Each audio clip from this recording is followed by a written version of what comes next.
గడిచిన సంవత్సరం అంతా దేవుడు మనలందరినీ ఆయన కృపలో కాచి తిరిగి 2026 సంవత్సరం మొదటి ఆదివారముగా ఆయన ఆరాధించుకునే స్తుతించుకునే గొప్ప భాగ్యం ఇచ్చిన దేవునికి మరొకసారి వందనాలు తెలియజేస్తున్నాను.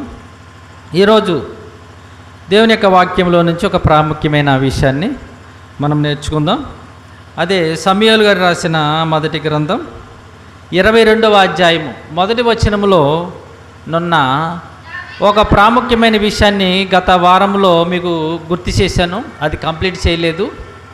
అది ఈరోజు ఈ యొక్క రాయబడిన ఈ వాక్యములోని పరిపూర్ణమైన విషయాలు మనం నేర్చుకుందాం.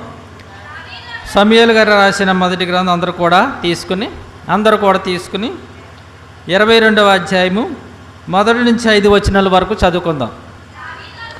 దావీదు అక్కడి నుండి బయలుదేరి అదుల్లాము గృహలోనికి తప్పించుకుని పోగా అతని సహోదరులు అతని తండ్రి ఇంటి వారు అందరూ ఆ సంగతి విని అతని వద్దకు వచ్చిరి.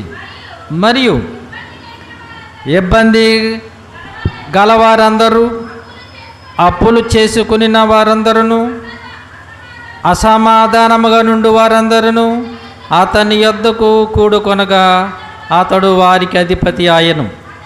అతని యొద్దకు ఎక్కువ తక్కువ 400 మంది వచ్చి ఉండిరి. తరువాత దావీదు అక్కడి నుండి బయలుదేరి మోయాబులోని మిస్పేకు వచ్చి, దేవుడు నాకు ఏమి చెయ్యనిది నేను తెలుసుకుని వరకు నా తల్లిదండ్రులు వచ్చి నీ యొద్ద నుండనిమ్మని మోయాబు రాజుతో మనవి చేసి అతని యొద్దకు వారిని తోడుకొని పోగా, దావీదు కొండలలో దాగి ఉన్న దినములు వారు అతని యొద్ద కాపురముండిరి.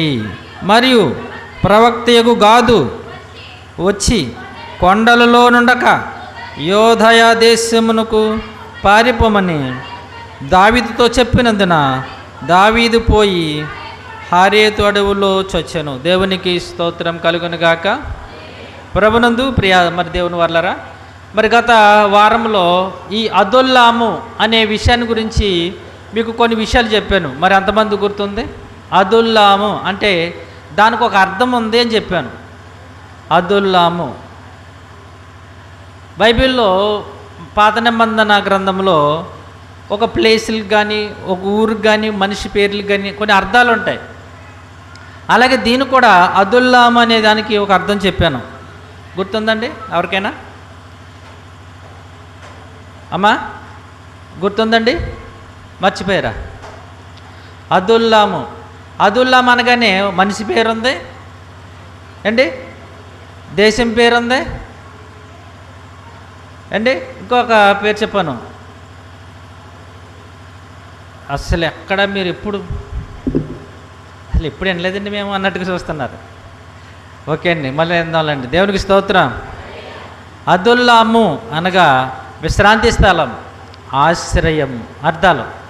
అదుల్లాం అనే ఆ పేరుకి ఆశ్రయము, విశ్రాంతి స్థలము అని పేరు.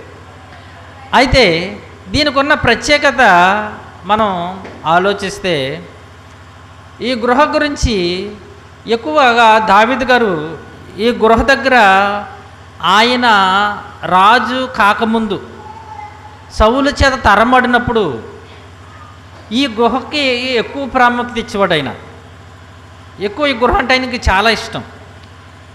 రాజు అయిపోయిన తర్వాత కూడా ఒకసారి చూడండి 2వ సమూయేలు గ్రంథం 23వ అధ్యాయము 13వ వచనం కూడా మీరు చదవగలిగితే, 2వ సమూయేలు గ్రంథం.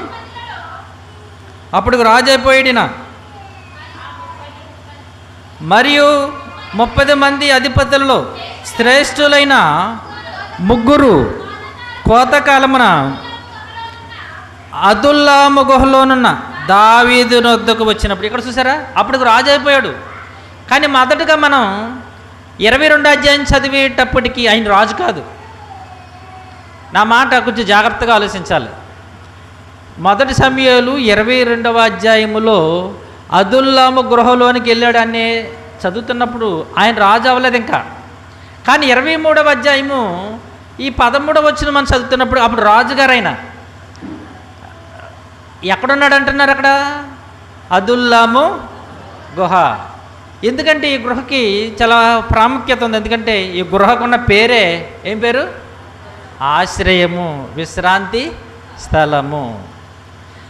నిజంగా పేరుకు తగ్గట్టుగానే మరి దావీదు గారి జీవితంలో అక్కడికి వెళ్ళేటప్పటికి తన జీవితంలో చాలా మేలు జరిగింది. ఏమిటో తెలుసా మేలు? చాలా మేలు జరిగిందండి. అందుకే ఆయనకి ఆ గుహ అంటే అంత ఇష్టం. ఏంటి మేలు అంటే, ఆ గుహలోకి వెళ్ళిన తర్వాత ఎవరు వచ్చారు ఆయన దగ్గరికి? 22 అధ్యాయం తప్పి చదివారు. అప్పటి వరకు ఒక్కడే తిరుగుతూ ఉండేవాడు. ఎప్పుడైతే ఈ అదుల్లా గృహం దగ్గరికి వచ్చాడో అప్పుడు ఎవరు వచ్చారని చెప్తున్నారు అక్కడికి? అతని తండ్రి ఇంటి వారందరూ ఆ సంగతి విని అతని యొద్దకు వచ్చిరి. ఎక్కడికి వచ్చిరి? అదుల్లాము గృహ దగ్గరికి వచ్చారు. ఎంతమంది వచ్చిరి? ఇంచుమించు 400 మంది వచ్చారు. ఆలోచించండి. ఎప్పుడైతే ఈ అదుల్లాం గృహలకి ఈ దావీదు గారు వెళ్ళారో అప్పుడు ఆయన దగ్గరికి ఇతని ఇంటివారు అన్నదమ్ములు వచ్చారు. గత వారంలో మీకు గుర్తుందో లేదు, ఈ గృహలోనికి వచ్చినప్పుడు దావీదు గారు ప్రార్థన చేసుకున్నాడు. అది కీర్తన గ్రంథంలో రాయబడింది. ఒక కీర్తనే రాయబడిందని చెప్పాను. ఎన్నో కీర్తన? ఒంటరిగా ఉన్నాడు, తప్పించుకుని ఒక రాజు దగ్గర ఎర్రవాళ్ళ నటించాడు, పిచ్చివాళ్ళ నటించాడు.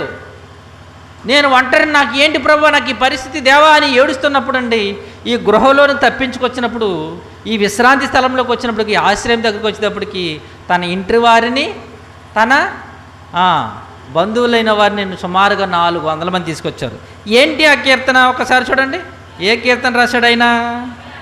56వ కీర్తన. పై వచనాలు చదవండి ఒకసారి. 56 చదువుతల్లి. మహోన్నతుని చాటును నివసించేవాడే, సర్వశక్తిని నీడను విశ్రమించేవాడు, ఆయనే నాకు ఆశ్రయము, నా కోట, నేను నమ్ముకొనిన నా దేవుడు. నేను యెహోవాను గూర్చి చెప్పుకుంటున్నాను, వేటకాని ఊరిలో నుండి ఆయన ఏం చేస్తున్నాడు? నిన్ను విడిపించును, నాశనకరమైన తెగులు రాకుండా ఆయన నిన్నేం చేస్తున్నాడు? రక్షిస్తున్నాడు. ఇది ఇప్పుడు చెప్పాను ఈ కీర్తన గురించి. ఈ కీర్తన గురించి కూడా సందర్భంలో చెప్పాను. ఏ సందర్భం? ఈ సందర్భం కాదు ఇది. దావీదు యోనాతాను సంబంధించిన సందర్భంలో అది. ఇప్పుడు నేను మాట్లాడుతుంది గుహ. ఏంటది? అదుల్లాము గృహలో ఉన్నప్పుడు కూడా ప్రార్థన చేశాడు. 142 అందరు తీయండి. చూడండి అక్కడ గృహలో ఉన్నప్పుడు దావీదు చేసిన ప్రార్థన. ఎందుకో తెలిసి ఒంటరిగా ఉన్నాడు, ఎవరో లేరు. అయ్యో నన్ను తరుముతున్నాడు ఒక పక్కన రాజు, ఒక పక్కన పక్క రాజుల దగ్గరికి వెళ్దామంటే వాళ్ళు నన్ను చంపేస్తారేమో భయం. ఎందుకంటే నా గురించి వీరుడంటే వీరుడు, సూర్యుడంటే సూర్యుడని పొగుడుతున్నారు. అటువంటి వాడు నువ్వు దగ్గర నన్ను గురించి పొగిడితే మరి రాజులను ఏం చేస్తారు? శత్రువుల రాజుల దగ్గర మన గురించి పొగిడితే ఎలా ఉంటుంది? మనల్ని ఊరుకుంటారా? చంపేస్తారు. శత్రువుల దగ్గర మనము స్థాయి తగ్గి ఉండాలి కానీ హెచ్చుగా ఉండకూడదు. కానీ దావీదుని ఏమంటున్నారు? 10 సౌలేమో 1000 కొలదంట, దావీదు 10,000 కొలదని పాటలు పాడుతూ గాన ప్రతిగానం చేస్తున్న ఇతడా దావీదు అని శత్రువుల దగ్గర చెప్తున్నప్పుడు దావీదు గారికి భయమేసి ఎర్రువాడుగా నటించాడు, పిచ్చివాడుగా పిచ్చి చేష్టలు చేస్తాడు. ఆ సమయంలో తప్పించుకుని గృహలోకి వచ్చిన తర్వాత అప్పుడు చేస్తున్న ప్రార్థనది. నేను ఎలుగెత్తి యెహోవాకు మొరలిడుచున్నాను, ఎలుగెత్తి యెహోవాను బతిమాలు కొనుచున్నాను, బహువినయముగా ఆయన సన్నిధిని నేను మొరపెట్టుచున్నాను, నాకు కలిగిన బాధ ఆయన సన్నిధిలో తెలియజెప్పుకొనుచున్నాను. నాలో నా ప్రాణం కృంగి ఉన్నప్పుడు నా మార్గము నీకు తెలియను, నన్ను పట్టుకొనుటకై నేను నడవలసిన త్రోవలో చాటుగా పగవారు ఊరినొట్టుచున్నారు. అయ్యో దేవా, నాకెవరూ లేరు. అయ్యా, నేను ఒంటరి వాడిని అన్నప్పుడు ఏంటి, ఈ గృహలో ప్రార్థన చేసుకున్నప్పుడు అప్పుడండి ఎవరు వచ్చారంటున్నారు? అతని తండ్రి ఇంటి వారందరూ, అతని సహోదరులు ఆ సంగతి విని అతని వద్దకు వచ్చారు. ఇంతకీ వచ్చారు కదండి. వచ్చిన వాళ్ళు ఏమో మూట తీసుకొచ్చారనుకుంటున్నారా? వచ్చిన వాళ్ళు అన్నం తెచ్చారనుకుంటున్నారా? వచ్చిన వాళ్ళని సమాధానంగా వచ్చారనుకుంటున్నారా? ఎలా వచ్చారు తెలుసండి? ఇక్కడ గమనించాలి కొంచెం జాగ్రత్తగా. వచ్చిన వాళ్ళు ఏంటి, బాధల్లో ఉన్న వాడిని దర్శించడానికి వచ్చిన వాళ్ళు ఎటువంటి వాళ్ళు వస్తారు? హాస్పిటల్లో ఉన్నారండి, చాలా బాధ. ఎలా వెళ్తారు మీరు? అట్టిపళ్ళు, ద్రాక్ష పళ్ళు, దానిమ్మకాయలు, అంతే కదండి. ఆల్రెడీ ఆయన బాగాలేదు, పరిస్థితి బాగాలేదు, రోగంతో ఉన్నాడు, బలహీనంగా ఉన్నాడు, హాస్పిటల్లో ఉన్నాడు. అప్పుడు మనం ఏం చేస్తాం? రసుకులు, అదే రసుకులు, అట్టుపళ్ళు, ద్రాక్ష పళ్ళు, సంథింగ్. కానీ ఇక్కడ పాపం చాలా బాధలో ఉన్నాడు, చాలా వేదనలో ఉన్నాడు, చాలా దుఃఖంలో ఉన్నాడు, ఏడుస్తున్నాడు. దేవా, ఏంటి నాకు ఈ పరిస్థితి అని. అటువంటి వారి దగ్గరికి ఎటువంటి వాళ్ళు వెళ్ళాలి? ఎవరు వెళ్తారు అసలే? కొంచెం బాగా తిండి ఉన్న వాళ్ళు, కొంచెం తినడానికి వెళ్ళాలి, లేకపోతే సమాధానంగా ఉన్న వాళ్ళు వెళ్ళాలి, ధైర్యపరిచి వెళ్ళాలి. కానీ వెళ్ళేవాళ్ళు ముగ్గురు ఉన్నారు. ఎటువంటి వాళ్ళు చూడండి, వాళ్ళు కూడా. మొదటి వారు సమాధానం లేదంట. రెండో వాళ్ళు ఇబ్బంది గలవారు. మూడో వాళ్ళు అప్పులు. అబ్బా, ఈయనే పరిస్థితి బాగోలేదంటే ఎల్లుళ్ళు కూడా ఎటువంటి వాళ్ళమ్మా? చూడండి, అక్కడ ఉన్నది ఇబ్బందులు గలవారు, అప్పులు గలవారు, అసమాధానం గలవారు. వాళ్ళకి పరిస్థితి ఎలా ఉంది తెలుసండి? వాళ్ళ పరిస్థితి కూడా ఏం బాగోలేదు. వాళ్ళ పరిస్థితి కూడా ఏమీ బాగోలేదు. అప్పుడు ఇందుకు ఇక్కడ చిన్న పాయింట్ ఏంటంటే, ఎందుకు వీళ్ళు ఇబ్బంది పడుతున్నారు, ఎందుకు అప్పుల చేత బాధపడుతున్నారు, ఎందుకు అసమాధానంగా ఉన్నారో చిన్న క్లూ ఇస్తాను మీకు. ఇంతకీ ఇవి దావీదు దగ్గరికి వెళ్ళిన వీళ్ళు ఎవరెళ్ళు? వీళ్ళెవరు? అతని సహోదరులు, తండ్రి ఇంటి వారు. అంటే వాళ్ళ బంధువులే, వాళ్ళ బంధువులేనండి, వాళ్ళ అన్నదమ్ములండి. అన్నదమ్ములకి ఇబ్బందులు పడటం ఏంటి, అప్పుల చేత బాధపడటం ఏంటి, అసమాధానంగా ఉండటం ఏంటి? కొంచెం జాగ్రత్తగా ఆలోచించండి. తండ్రి ఇంటి వారు, దావీదు తండ్రి ఇంటి వారు ఇబ్బంది పడటం ఏంటి, అప్పుల చేత ఇబ్బంది పడటం ఏంటి, అసమాధానంగా ఉండటానికి కారణం ఏంటి? పరిస్థితుల్లో బాధపడుతున్న వీళ్ళు ఎవరు అని ఆలోచిస్తే అతని తండ్రి ఇంటి వారే. ఎవరండి? ఎందుకు ఈ 3 ఇబ్బందుల చేత వారు బాధపడుతున్నారు అంటే ఇక్కడ ఒక చిన్న కారణం ఉందండి. ఎందుకో తెలుసా? దావీదుని పట్టుకోవడానికి వెతుకుతుంది ఎవరు? చంపేద్దామని వెతుకుతుంది ఎవరు? సౌలు గారు. ఇప్పుడు సౌలు వెతుకుతున్నాడు, దావీదు దొరకట్లేదు. గనుక ఇప్పుడు ఎవరిని పట్టుకుంటే దావీదు దొరుకుతాడు? మీకు అర్థమైందో లేదో? అప్పుడప్పుడు పెద్దలు చెప్తూ ఉంటారు మాట ఏంటి, తల్లి మీద కోపం ఎవరు చూపిస్తారంట, ఎవరి మీద చూపిస్తారంట తెలుసా మీకు? పిల్ల మీద అంట. తెలుసా? పెద్దవాళ్ళు ఏమనక పిల్లల్ని తిడతారు, కొడతా ఉంటారు. అలాగా దావీదును పట్టుకోవడానికి తిరుగుతుంటే, దావీదుని పట్టుకోవడం తిరుగుతుంటే, దావీదును చంపాలని తిరుగుతుంటే దొరకటం లేదు. ఇప్పుడు ఈ రాజు కాదండి సౌలు గారు. అప్పుడు ఈయన ఏం చేశాడు తెలుసండి? ఈయన కాదు, ఎవరు కొడితే ఈయన దొరుకుతాడు. అందుకని ఇబ్బందులు. ఎక్కడున్నాడో, ఏ ప్రాంతంలో ఉన్నాడో, తీసుకొస్తారా తీసుకురారా అని ఇబ్బందులు పెట్టేస్తున్నారు. ఎవరిని? అందుకే పర్టికులర్గా అక్కడ రాశాడు. మరలా ఆ మాట మీరు చూడండి. అతని సహోదరులు, అతని తండ్రి ఇంటి వారు. గమనించారన్నమాట? అతని సహోదరులు, అతని తండ్రి ఇంటి వారు. అంటే దావీదు దొరుకుతులేదని ఎవరిని ఇబ్బంది పెడుతున్నాడు రాజు? అక్కడ రాయిలా. ఆ మాటను బట్టి ఆలోచిస్తే మనకి ఏంటి, మీకు గమనించారో లేదో, దొంగతనం జరిగింది. ఎవడో ఒక పిల్లోడు మొత్తం ఇంట్లో చాలా బంగారం పట్టిపోడు, ఆడికి అన్ని దొరకట్లేదు. ఎవరిని పట్టుకుంటారు పోలీసు వాళ్ళు వచ్చి? మామూలు నట్టుకుంటారు కదా, సంఘ పెద్దలేరు అని. ఎవరిని నట్టుకుంటారు? వాళ్ళని ఎందుకు కట్టుకుంటారు? దొంగతనం చేసిన వాళ్ళు కాదు కదా. దొంగతనం చేసినట్టు పారిపోడు, దొరుకుతలేదు. తల్లిదండ్రులు ఎందుకు పట్టుకుంటారు? ఇది మీకు అర్థమవుతే మీ బుర్ర బాగా పనిచేస్తే. దావీదు యొక్క సహోదరులు అతని ఇంటి వారు ఎంత ఇబ్బందులు పడుతున్నారు, ఎందుకు అప్పులతో బాధపడుతున్నారు, ఎందుకు అసమాధానంగా ఉన్నారంటే రాజుగారికి ప్రెషర్ ఎవరి మీద పడిపోయింది, ఇప్పుడు దావీదు దొరుకుతలేదని అతని సహోదరుల మీద తండ్రి ఇంటి వారు పడిపోయింది. అందుకని వాళ్ళకి ఏమీ లేదు, ఇబ్బంది పడేస్తున్నారు, చాలా ఇబ్బందులు పడేస్తున్నారు. ఇంకా రెండోది అప్పులు. సపోజు వాళ్ళు 1,00,000 రూపాయలు అప్పు చేశారు, వడ్డీ ఎంత అన్నారు, జాగ్రత్తగా గమనించి, అంటే మీకు అర్థం కావడం చెప్తున్నాను. మెల్లింగా కట్టుకుంటూ వెళ్తున్నారు, సడన్గా వచ్చి నాకు ఇప్పుడైనా డబ్బులు ఇవ్వాలన్నారు అనుకుంటే ఇప్పుడు ఎలా ఉంటుంది? అయ్యా నాకు ఇప్పుడు లేవు, నేను ఇప్పుడు కట్టలేను, నేను మెల్లిగా వడ్డీ కట్టుకోలేదు, నాకు అర్జెంటుగా సాయంకాలం ఇవ్వాలంటే ఇప్పుడు ఏం చేయాలి? ఇప్పుడు ఈ ప్రెషర్ ఎలా వస్తుంది వీళ్ళకి? ఎవరి వల్ల వస్తుంది? రే నువ్వు అప్పుల ప్రెషర్ వారి మీద ఎట్టేసి వాళ్ళు ఏం చేస్తారు? అప్పుడు దావీదుని తీసుకొస్తారు.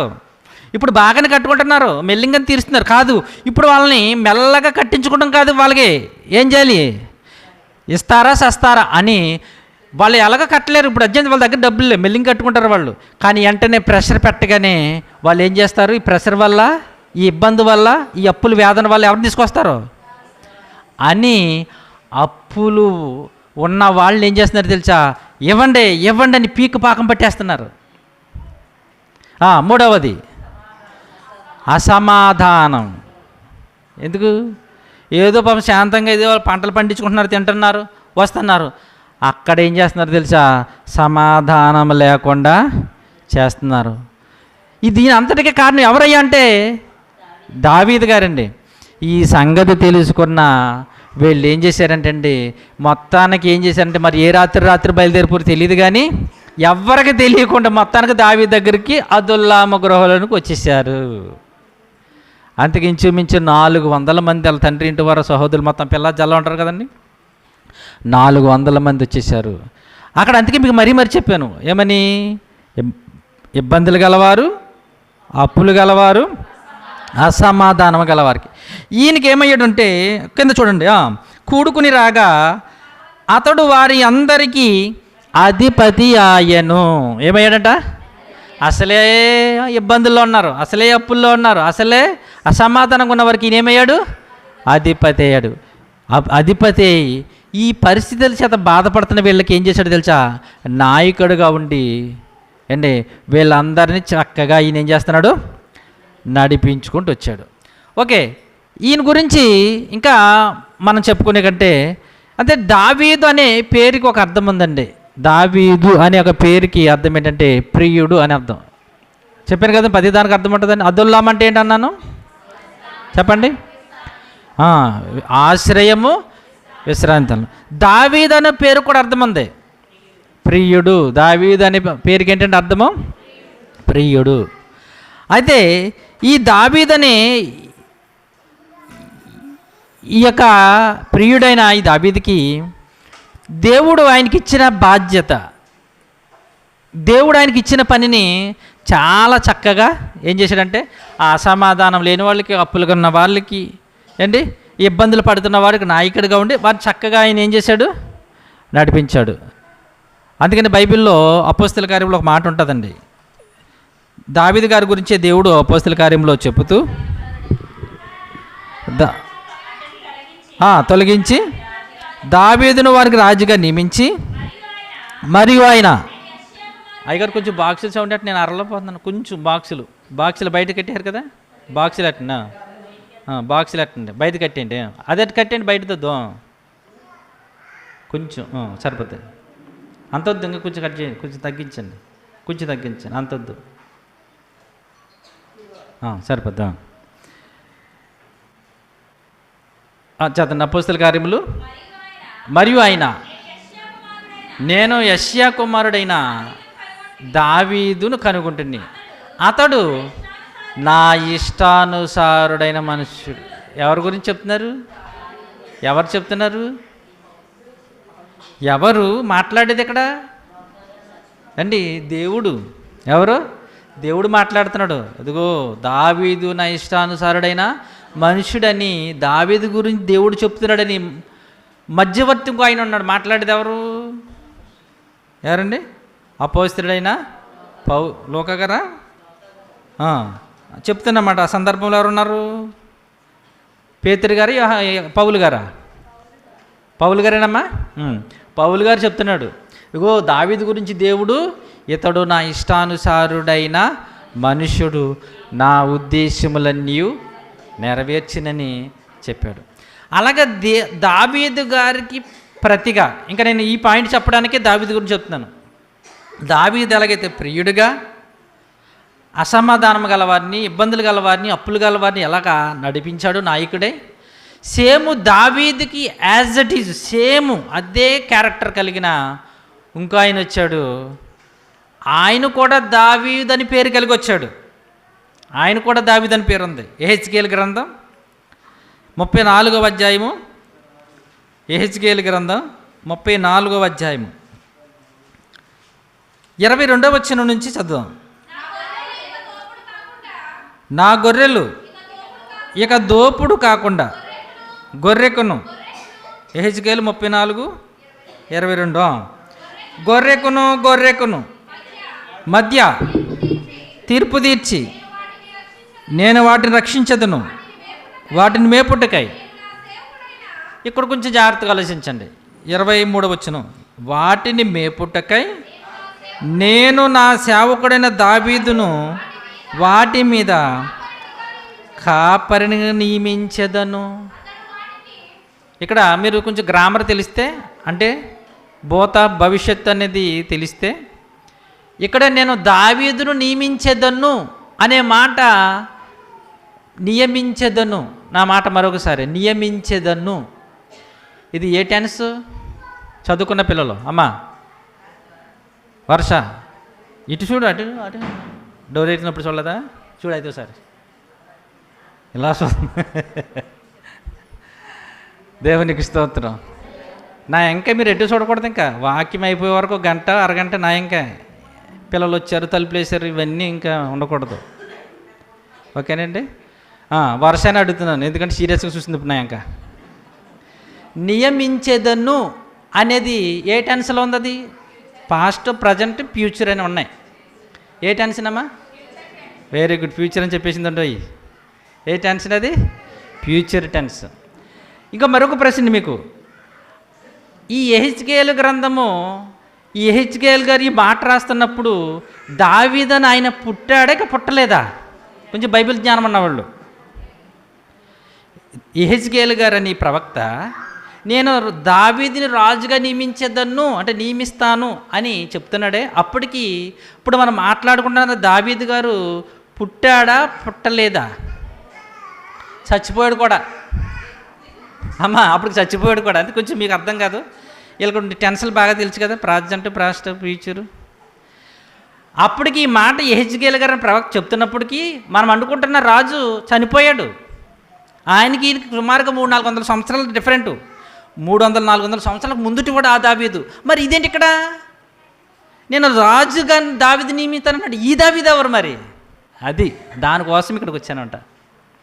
అంటే ఏ దావీదైతే ఆనాడు ఇశ్రాయేల్ ప్రజల్ని, అసమాధానంగా ఉన్న వాళ్ళు, అప్పులు గలవారిని, ఇబ్బందులు గలవారిని ఎలాగైతే నడిపించాడో నాయకుడిగా, అటువంటి దావీదుని నాకు ప్రియుడైన ఒక ఆయన నేను ఏం చేస్తాను? వారిని కాయుటికే నేను వారికి కాపరిగా నియమించేస్తాను, ఒక దావీదుని అంటున్న మాటలు. ఇంకో దావీదు వస్తాడనమాట. ఈయన ఎవరో ఇంకా చూద్దాం. ఇదే యెహెజ్కేలు గ్రంథము 37వ అధ్యాయము. ఇదే యెహెజ్కేలు గ్రంథం 37వ అధ్యాయము 37వ అధ్యాయము 24-25 వచనాలు. నా సేవకుడైన దావీదును వారికి రాజవును. అప్పటికి రాజు అయిపోయాడు ఆయన, రాజవును. మరలా ఇది కూడా రాజవును. అవునా? మరి రాజు అవ్వలేదు ఆయన అయ్యాడు కదా. మరి ఈయనేంటి ఇంకో రాజు గురించి చెప్తున్నాడు, ఇంకో దావీదు రాజు అవుతాడంట. అంటే ఇక్కడ ఎవరయ్యా ఈ దావీదు అంటే, కిందకి రండి. వారందరికీ కాపరి ఒక్కడే ఉండును, వారు నా విధులను అనుసరింతురు, నా కట్టలను గైకుంతురు అని చెబుతూ, నా సేవకుడైన దావీదు ఎల్లకాలం వారికి అధిపతి అయి ఉండును. 25వ వచనంలో చివరి మాట, నా సేవకుడైన దావీదు ఎల్లకాలం వారికి అధిపతి అయి ఉండును అంటున్నాడు. ఎందుకు ఎవరు ఈయన? ఈ దావీదు ఎవరు? ఆల్రెడీ ఒక దావీదు అయిపోయాడు. ఆయన క్రీస్తు పూర్వం 1000 సంవత్సరాల్లో ఉన్నాడు. ఈ యెహెజ్కేలు ఎప్పుడు వాడంటే క్రీస్తు పూర్వం 570, అంటే సుమారుగా ఆయనకి ఈయనకి 430 సంవత్సరాలు తేడా. అంటే యెహెజ్కేలు గారి కంటే 430 సంవత్సరాలు పెద్దోడు దావీదు. 430 సంవత్సరాల తర్వాత వచ్చిన యెహెజ్కేలు అంటున్నాడు, నేను దావీదు రాజుగా చేయబోతున్నాను, దావీదు నా గొర్రెలు కాతాడు అంటున్నాడు. ఈ చచ్చిపోయినాడు మళ్ళీ వచ్చి కాతాడా? కాదండి. మరి ఎవరయ్యా ఇవినంటే హోషేయ గ్రంథం 3వ అధ్యాయం, హోషేయ గ్రంథం 3వ అధ్యాయం 5వ వచనం. హోషేయ గ్రంథం 3వ అధ్యాయం. తర్వాత ఇశ్రాయేలు తిరిగి వచ్చి తమ దేవుడైన యెహోవా యొద్దను తమ రాజైన దావీదునొద్దను విచారణ చేయుదుర్రు. మరలా అదే ఫ్యూచర్, భవిష్యత్ కాలం. ఎవరి దగ్గర విచారణ చేయుదురు? ఎందుకు ఎవరండి ఈయన? ఎవరి దావీదు? ఓ దావీదు వెళ్ళిపోయాడు, క్రీస్తు పూర్వం 1000లో ఉన్నాడు. సుమారుగా 40 సంవత్సరాలు ఇశ్రాయేల్ పరిపాలించాడు. అంతకుముందు 30, 70, 100, 120, 140 సంవత్సరాలు ఆయన బతికాడు సుమారుగా. కానీ ఇక్కడ మరలా దేవుడు అంటున్నాడు యెహెజ్కేలు గారి ద్వారా, హోషేయ గారి ద్వారా, నేను దావీదును రాజుగా నియమిస్తాను, దావీదు వారికి రాజుగా ఉండను, దావీదు వారిని ఏం చేస్తాడు? దావీదు వాళ్ళకి న్యాయాధిపతిగా ఉంటాడు అని చెప్తున్నాడు. ఇంతకీ ఎవరయ్యా ఈయన? ఎవరింటి ఈయన దావీదు అంటే ఆయనే మరలా ప్రియుడు అనే పేరు కలిగిన వాడు. ఎవరైనా చూడండి మత్తయి సువార్త. ఎవరు అయినా ప్రియుడు? చూడండి మత్తయి సువార్త 3వ అధ్యాయము 17వ వచనం. మరియు ఇదిగో ఈయనే నా ప్రియ కుమారుడు. ఎవరైనా? యేసుక్రీస్తు ప్రభువారు అండి. అంటే అక్కడ దావీదు దావీదు అంటున్నారు. ఇంతకీ ఎవరు దావీదు అంటే? యేసు ప్రభు గురించి అండి. ఆ దావీదు గురించి, చనిపోయిన దావీదు గురించి చెప్పేది అక్కడ. రాబోతున్న రాబీదు వంశంలోంచి. అందుకని బైబిల్లోనండి యేసు ప్రభుకి చాలా పేర్లు ఉంటాయండి. మన అందరికీ బాగా పరిచయమైన ఒక మాట చెప్పమంటారు అది. అంటే మనం ఎక్కువగా ఆ మాట చెప్పగానే ఏమంటామంటే అదండి ఆయనేనండి అంటాం. ఎందుకు ఎవరంటే ఆదరణకర్త. అంటే ఎవరు ఆదరణకర్త? మనం ఎవరు గుర్తొస్తారు? ఆదరణకర్త అంటే ఎవరండి? పరిశుద్ధాత్ముడు. కానీ బైబిల్లో ఆదరణకర్త అంటే యేసుప్రభు కూడా పేరు ఉంది, యెహోవా దేవునికి కూడా ఉంది. అర్థమైందండి? కానీ ఆదరణకర్త అనగానే మనకి వెంటనే గుర్తొచ్చేది ఎవరు? పరిశుద్ధాత్మ దేవుడే. కానీ ఆదరణకర్త అనగానే యెహోవా దేవుని గురించి ఉంది, యేసుక్రీస్తు ప్రభు గురించి కూడా పేరుంది. అలాగే దావీదు అనగానే సడన్గా మనకి ఇక్కడ చనిపోయిన దావీదు కాదు, ఎవరు? యేసుక్రీస్తు. రాబోతున్న దావీదు వంశంలోంచి దావీదు గుణగణాలు కలిగి వస్తున్న యేసుక్రీస్తు ప్రభు గురించి యెహెజ్కేలు గారు, హోషేయ గారు, యెర్మీయా గారు అందరూ కూడా ఉంది. ఇంకా చాలా దిక్కులు ఉన్నాయి. అదిగో దావీదు వస్తున్నాడు, దావీదు రాజుగా ఉంటాడు, దావీదే న్యాయాధిపతిగా ఉంటాడని చెప్తున్నారు. ఏ దావీదైతే ఆ రోజు అప్పులు గలవారిని, ఇబ్బందులు గలవారిని, అసమాధానం గలవారిని నడిపించాడో, శాంతినిచ్చాడో, అదే పేరు కలిగి వచ్చిన యేసుక్రీస్తు ప్రభువారు కూడా ఆయన కూడా ఈ 3 విషయాల్లో ఎలా సహాయం చేశాడో మనం కొన్ని విషయాలు చూద్దాం. ఓకేనండి? మొదటిది ఏంటి? ఇబ్బందులు గలవారు. ఎవరు? ఇబ్బందులు గలవారు. దీని గురించి మనం చూస్తే లూకాసు వార్త యేసు ప్రభువు కూడా ఏమన్నాడు? ప్రయాసపడి భారము మోయిచున్న సమస్త జనులారా నా యొద్దకు రండి. ఇంకా 1, 2 కాదు, ఆయన అయితే 3. ఈయన ఏమంటున్నాడు? సమస్త జనులారా. అంటే మొత్తం ఏ బాధలున్నా, ఏ కష్టాలున్నా, ఏ ఇరుకులున్నా రండి మొత్తం అన్నాడు. అయితే ఆ దావీదుకి ఈ దావీదుకి కొంచెం తేడా ఉంది. అప్పుడున్న ఆ దావీదు అప్పులంటే డబ్బులప్పులు అంటే ఇబ్బందులంటే వారికి శరీరకంగా వచ్చిన ఇబ్బందులు, అసమాధానం అంటే అప్పుడు లోకంలో ఉన్న అసమాధానం చూపించాడు. ఇప్పుడు ఈ దావీదు కొంచెం మీరు అర్థం చేసుకోవాలి. అంటే ఆ దావీదుకి ఈ దావీదు, అంటే ఈ దావీదు ఎందుకంటే యేసుప్రభు గురించి నేను చెప్తున్నాను. ఆయనేమో అప్పుడు భౌతికముగా ఉన్న అప్పులు గలవారిని, అసమాధానం గలవారిని, ఇబ్బందులు గలవారిని నడిపించాడు. అయితే ఈ దావీదు అంటే యేసుక్రీస్తు ప్రభువారు ఈయన ఎలాగ ఇడిపిస్తున్నాడో నడిపిస్తున్నాడో, ఏంటి ఇది ఏ అప్పుల నుంచి ఇడిపిస్తున్నాడో, ఏ ఇబ్బందుల నుంచి ఇడిపిస్తున్నాడో, ఏ అసమాధాన్ని నుంచి ఇడిపిస్తున్నాడో కొన్ని విషయాలు చూద్దాం. ఓకేనండి. లోకాసు వార్త 15వ అధ్యాయము 14వ వచనం. అదంతయు చేసిన తర్వాత ఆ దేశమందు గొప్ప కరువు రాగా వాడు ఇబ్బంది పడసాగి వెళ్ళి ఆ దేశస్థులలో ఒకరి చెంతను, ఇక్కడ మీకు సందర్భం తెలుసు కదండి, ఏంటిది సందర్భం? తప్పిపోయిన కుమారుడు. అక్కడ యేసుప్రభు వారు చెప్పే ఉపమానం అండి. యేసుప్రభు వారు చెప్తున్నారు. ఇంతకీ దేని గురించి చెప్తున్నాడు అక్కడ? నిజంగా డబ్బు గురించి, నిజంగా ఆస్తి గురించి కాదు. అమ్మా నా మాట మరొక్కసారి జాగ్రత్తగా వినాలి.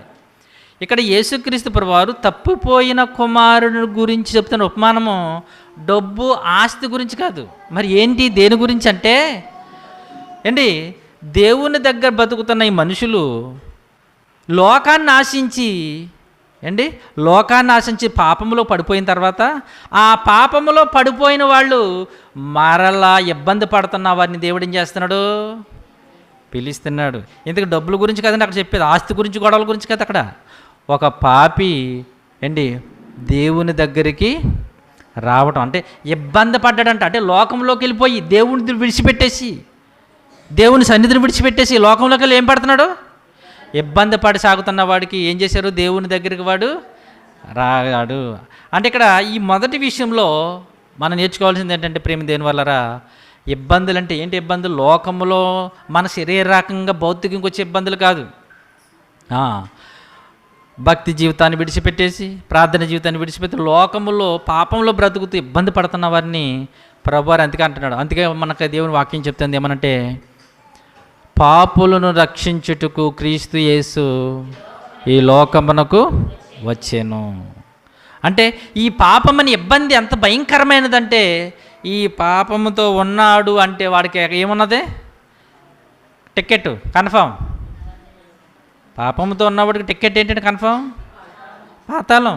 ఇంకేమి రిజర్వేషన్ చేయించుకోక్కర్లేదు, కన్ఫామ్. ఇంకా పాపముతో ఎవరైనా ఇబ్బంది పడుతున్నారా, వారి జీవితాన్ని ముగిస్తే కన్ఫామ్గా నరకాన్ని జారిపోతారు. మనం డైరెక్ట్గా చెప్పలేమనుకోండి, చెప్పకూడదు కూడా, బాధపడతారు అండి ఎవరైనా. అప్పుడప్పుడు ఆడు ఎంత పాపాత్ముడని వెళ్ళి ఏం చేయాలి మేము? ప్రార్థన, ప్రభు ఈ నరకానికి వెళ్ళిపోయాడని చెప్తూ ఊరుకుంటారా? చెద్దగొట్టేస్తారు మనల్ని అండి. చెద్దగొట్టారు చెప్పకూడదు, ఎందుకు ఇబ్బంది మంచిది కాదు అండి. ఎందుకంటే వాళ్ళకి తెలిసి వెళ్ళడని, వాళ్ళు కూడా ఏమంటారు? మా వాడు పరలోకం వెళ్ళిపోయి అంటారు. ఆడు వెళ్ళడని వాళ్ళకి తెలుసు, మాకు ఇంకా తెలుసు.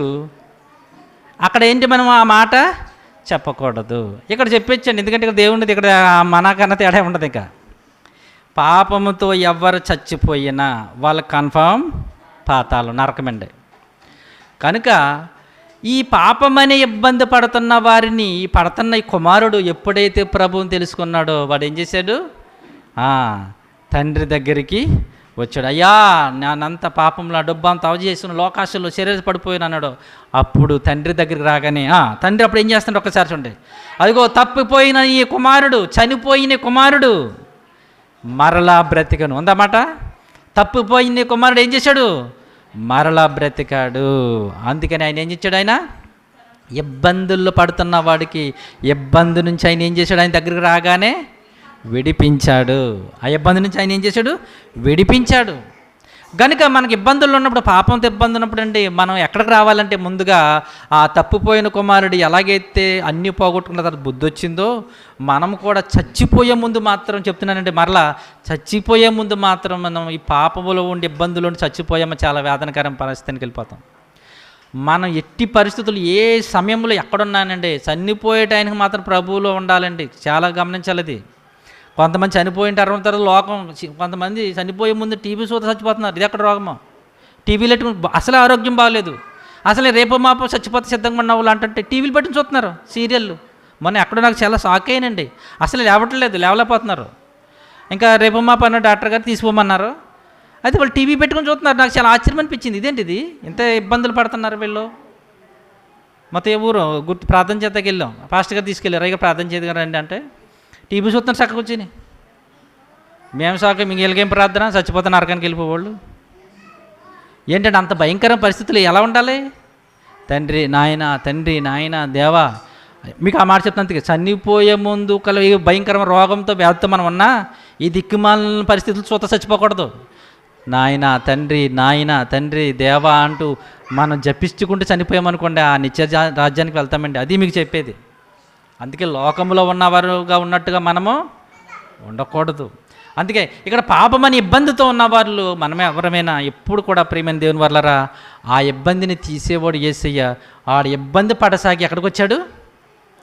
దేవుని సన్నిధి రాగానే అప్పుడు తండ్రి దగ్గర తండ్రి అన్నాడు, ఇగో ఈ నా కుమారుడు చనిపోయి బ్రతికాడు గనుక ఇటు ప్రతస్థ వస్త్రములు కట్టి, అబ్బా చెప్పులు తొడిగి వీడి మెల్లో ఉంగరాలు పెట్టండి. అబ్బబ్బబ్బా ఏంటండి బాబు, ఏంటనుకున్నారు? దానికి సాదృశ్యం ఆ నిత్య జీవానికి మనం వారసులమైపోతామండి. ఆ పరలోక రాజ్యానికి మనం వారసులమవుతాం. అది ఇస్తానన్నాడు యేసయ్య. ఇప్పుడు ఇది భౌతికమైందా ఆధ్యాత్మికమైనది? ఆలోచించినప్పుడు ఈ భూమి మీద ఆయన ఏమి ఉంగరాలు దళ్ళలో మెళ్ళలో ఏమేయడు. ఆయన ఇచ్చే వజ్రాలు వైడూర్యాలైన మెళ్ళైన దండలైన కిరీటమైన సింహాసనమైన ఎక్కడ ఉంది? పరలోకం. కానీ అప్పుడు ఆ దావీదు ఆ ఇబ్బందుల నుంచి విడిపించాడు, ఆ అప్పుల నుంచి విడిపించాడు, ఆ అసమాధానం నుంచి వాళ్ళు విడిపించాడు. కానీ ఈ దావీదు ఈ భూమి మీద కాదు, పరలోకం అనే ఈ లోకం అనే పాపము నుంచి ఇబ్బంది విడిపించి ఆయన ఎక్కడికి తీసుకెళ్తాడు? ఆయన పరలోకమనే వైభవాన్ని ఆయన ఇస్తాడు. ఇది మొదటిదిగా. రెండవదిగా మనం చూస్తుంటే అప్పులు చేసిన వారు ఏంటంటే అప్పులు చేసిన వారిని ఆయన ఏం చేశాడు? విడిపించారు. ఇప్పుడు ఈ విచిత్రం ఏంటి చెప్పమంటారు? ఇప్పుడు ఈ యేసయ్య దగ్గరికి, ఈ దావీదు దగ్గరికి వస్తే ఈయనేమన్నాడు తెలుసండి? ఈ దావీదు దగ్గరికి, యేసయ్య అనే దావీదు దగ్గరికి వస్తే ఈయనేం చెప్తున్నాడు తెలుసండి? లోకాసు వార్త 6వ అధ్యాయం 35వ వచనం. 6వ అధ్యాయము 35వ వచనం. మీరైతే ఎట్టి వారిని గూర్చేనను నిరాశ చేసుకొనక మీ శత్రువులను ప్రేమించండి, మేలు చేయండి. ఏమన్నాడండి? అప్పు ఇవ్వాలా? మన దగ్గర ఏమి లేవు నాయన. మన దగ్గర ఏమి లేకపోతే ఈయన ఏమంటున్నాడండి? అప్పులు ఇవ్వండా. మళ్ళీ విచిత్రం చెప్పమంటారా? ఆడిస్తాడో ఎవడో తెలియదు కానీ మీరు అప్పించండి అంటున్నాడు. నాయనే నా మహానుభావే దండమే ఇలా ఆయనకి మహానుభావుడికి. ఆడిస్తాడో ఎవడో కానీ ఏమే అంటున్నాడు? ఏం చేయమన్నాడు? అప్పు ఇచ్చామనుకోండి మనం ఏం చేస్తాం? నోటి మీద సంతకం పెట్టు, కాగితం మీద సంతకం పెట్టు, నీ ఇంటి పత్రాలు తీసుకురా, మొత్తం 90 తీసుకుంటాం. ప్రభు అని అంటున్నాడు ఇక్కడ. నిజంగా నేను సాగైపోతాను. నిజంగా ప్రభు యొక్క గుణగణాలు మారడానికండి చాలా కష్టపడాలండి. వాళ్ళు ఇస్తారో ఎవరో అది నువ్వు ఆలోచించకుండా నీ దగ్గర ఉందా ఇచ్చే. ఏమన్నాడు? ఇంకో మాట ఎన్నో వచ్చినామంటే మత్తయి సువార్త 5వ అధ్యాయము 42వ వచనం కూడా చూడండి. ఎందుకు ఈ మాట చెప్తున్నాడో చూడండి. ఆయన ఎక్కడిస్తానంటున్నాడంటే, అడుగువానికి ఇమ్ము, నిన్ను అప్పు అడుగు గోరువాని నుండి నీ మోకము లేదా అనొద్దు అంటున్నాడండి. అక్కడేమో అప్పులు ఉన్న వాళ్ళు ఇడిపిస్తే ఇక్కడ ఏం చేస్తున్నాడు? ఈ దావీదు దగ్గరికి వస్తే నీకున్న రూపాయలో, నీకున్న 10 రూపాయల్లో అడిగి లేదనకుండా, పది నీ దగ్గర 100 రూపాయలు అనుకోండి, కనీసం రూపాయిని ఎవరా బాబు? ఆడు మరీ తిండి లేని వాడికి నీకు 100 ఉంది, ఆడి దగ్గర రూపాయి కూడా లేదు. నీ దగ్గర 1000 ఉన్నాయి, ఆడి దగ్గర 10 రూపాయలు కూడా లేదు, కానీ 10 రూపాయలన్నీ ఇవ్వి అంటున్నాడు. ఇడిపిస్తామని అనుకుంటే ఇదేంటి ప్రభు అప్పులు ఇమ్మంటున్నావు అనుకుంటున్నారా? ఈ దావీదు ఎందుకు అప్పు ఇమ్మంటున్నాడంటే లేని వాళ్ళకి, దరిద్రులకి, అంటే ఆకలి గల వారికి, వస్త్రహీనులకి ఎందుకు ఇమ్మంటున్నాడంటే, ఇలా అప్పిస్తే మనం ఎవరికి ఇచ్చినట్టు అంటే తెలిసింది. విచిత్రమైన మాట అండి. ఏమవుతారని చెప్తుంది తెలిసింది దేవుని వాక్యం. చూడండి సామెతల గ్రంథం, ఎవరికి ఇచ్చిన వాళ్ళంతా చూడండి 19వ అధ్యాయం సామెతల గ్రంథం 17వ వచనం. బేదలను కనికరించేవాడు, అప్పిచ్చేవాడు యెహోవాకు. అబ్బా ఏమన్నా నువ్వు ఇచ్చిన 10 రూపాయలు ఎవరికి ఇచ్చావు తెలుసా? అడుక్కుని ఉడికిచ్చాడు అనుకుంటున్నావా? కాదు. ఎవరికి ఇచ్చావంట? దేవుడికే అప్పిచ్చావంట. అప్పిచ్చినోడు ఏం చేస్తారు? అప్పు తీసుకున్నవాడు ఏం చేస్తాడమ్మా? అమ్మో శేఖర్ బాబు దగ్గర 1000 రూపాయలు తీసుకున్నాను, బాబోయ్ శేఖర్ బాబు దగ్గర 1000 రూపాయలు, ఇంక ఇదే బాధ మనకి. నా 1000 రూపాయలు ఎప్పుడో, అంతే కదండి టెన్షను. అంటే ఎప్పుడైతే అప్పు తీసుకుంటామో అప్పు గురించి మనకేముంటుంది? భయం ఉంటుంది. ఎప్పుడు ఇవ్వాలా ఇప్పుడు ఇవ్వాలా. ఇప్పుడు నువ్వు ఇచ్చిన 100 రూపాయలు ఎవరికి ఇచ్చేసావు? ఇప్పుడు దేవుడు ఏం చేస్తాడు? అమ్మో నా కుమార్తె విజయమ్మ నాకు 100 రూపాయలు ఇచ్చింది, ఎప్పుడు ఇవ్వాలి ఇప్పుడు ఇవ్వాలి, నా కుమార్తెకి ఎప్పుడు ఇవ్వాలి, ఎలాగవ్వాలి?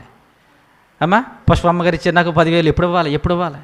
ఇంకా దేవుడికి ఇచ్చేస్తే దేవుడు అండి ఎప్పుడు ఇవ్వాలి ఎప్పుడు ఇవ్వాలి, ఎలాగవ్వాలి వాళ్ళకి? ఇదే ఆలోచనతో ఉంటాడు. ఇంకా అంటే మనం ఎలాగైతే 10,000 అప్పు ఇవ్వాలో ఎలా బాధపడిపోతామో సోమవారం రాగానే కొంతమందికి టెన్షను. ఎందుకు చెప్పండి? అప్పుడప్పుడు నెత్తుక్కుంటాం ఎక్కడున్నాయో డబ్బులని. చూసారా, అతని దగ్గర మనం అప్పు తీసుకుని ఇవ్వాలి మనం అని మనం ఎలాగైతే ఉంటామో ఇప్పుడు మనం పేదవాళ్ళకి సాయం చేస్తున్నామే, పేదవాళ్ళకి ఇస్తున్నామే. ఎవరికి ఇచ్చినట్టు అన్నమాట? దేవునికి, యెహోవాకి ఇచ్చామంట. యెహోవాకి ఇస్తే యెహోవా ఏం చేస్తాను తెలుసా?